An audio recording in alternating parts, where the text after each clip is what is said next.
Ind AS schedule 3 के मुताबिक land और बिल्डिंग को अलग अलग क्लासिफाई करना होगा। इंड एएस 16 के मुताबिक लैंड और बिल्डिंग एक कैटेगरी में आ सकते हैं, लेकिन फाइनेंशियल स्टेटमेंट्स में अलग अलग दिखाना जरूरी है। कैपिटल एडवांसेस या advance for capital assets other non current assets में आएंगे, न कि कैपिटल वर्क इन प्रोग्रेस में। इन्वेस्टमेंट का breakup subsidiary, associate, joint venture और स्ट्रक्चर्ड एंटिटी के नाम और डिटेल्स के साथ डिस्क्लोज करना होगा। कोटेड इन्वेस्टमेंट्स का मार्केट वैल्यू और अनकोटेड इन्वेस्टमेंट्स का टोटल अमाउंट अलग अलग शो करना होगा। इम्पेयरमेंट इंड एएस 109 और 36 के मुताबिक इन्वेस्टमेंट का इम्पेयरमेंट अलग डिस्क्लोज करना जरूरी है। एलएलपी यानी लिमिटेड लायबिलिटी पार्टनरशिप को अदर इन्वेस्टमेंट्स में दिखाया जाएगा, पार्टनरशिप फर्म्स वाले डिस्क्लोजर में नहीं। ट्रेड रिसीवेबल्स वही होंगे जो गुड्स सोल्ड या सर्विसेज रेंडर्ड के अगेंस्ट मिले। जो कॉन्ट्रैक्ट बेस्ड ड्यूज हैं, वो अदर फाइनेंशियल एसेट्स में क्लासिफाई होंगे। एजिंग रिपोर्ट में इनवॉइस का ड्यू डेट लिखना जरूरी है। अगर ड्यू डेट नहीं लिखा गया तो ट्रांजैक्शन डेट से काउंट होगा। डिस्प्यूटेड वर्सेस अनडिस्प्यूटेड, अगर कोई रिसीवेबल डिस्प्यूटेड है तो उसको अलग डिस्क्लोज करना होगा। फाइनेंस लीज रिसीवेबल्स का non current part other non current financial assets में और current part other current financial assets में दिखाया जाएगा। करंट और नॉन करंट एसेट्स को अलग अलग क्लासिफाई करना होगा।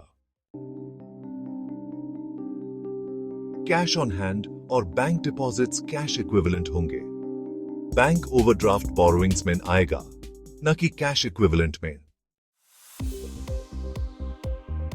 अगर टैक्स पे टैक्स ड्यू से ज्यादा है तो करंट टैक्स एसेट्स में दिखाया जाएगा, और अगर टैक्स रिकवरी 1 साल से ज्यादा टाइम ले रही है तो नॉन करंट टैक्स एसेट्स में क्लासिफाई होगा। Convertible instruments like convertible preference shares joined AS 32 के मुताबिक प्योर इक्विटी नेचर के हैं, उनको instruments entirely equity in nature classify करना होगा। टर्म लोन्स की रीपेमेंट टर्म्स डिस्क्लोज करनी होंगी। Current मैच्योरिटीज of long term debt को करंट बोरोइंग्स के अंडर क्लासिफाई करना होगा। सर्व गुड्स परचेस या सर्विसेज रेंडर्ड के ड्यूज हाई ट्रेड पेएबल्स होंगे।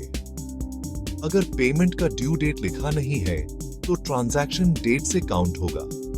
डिस्प्यूटेड और अनडिस्प्यूटेड ट्रेड पेएबल्स का अलग अलग डिस्क्लोजर जरूरी है। लोन्स जो 12 मंथ्स के अंदर रीपे करने हैं वो करंट बोरोइंग्स में आएंगे। अगर किसी लोन का डिफॉल्ट है तो उसका पीरियड और अमाउंट डिस्क्लोज करना होगा।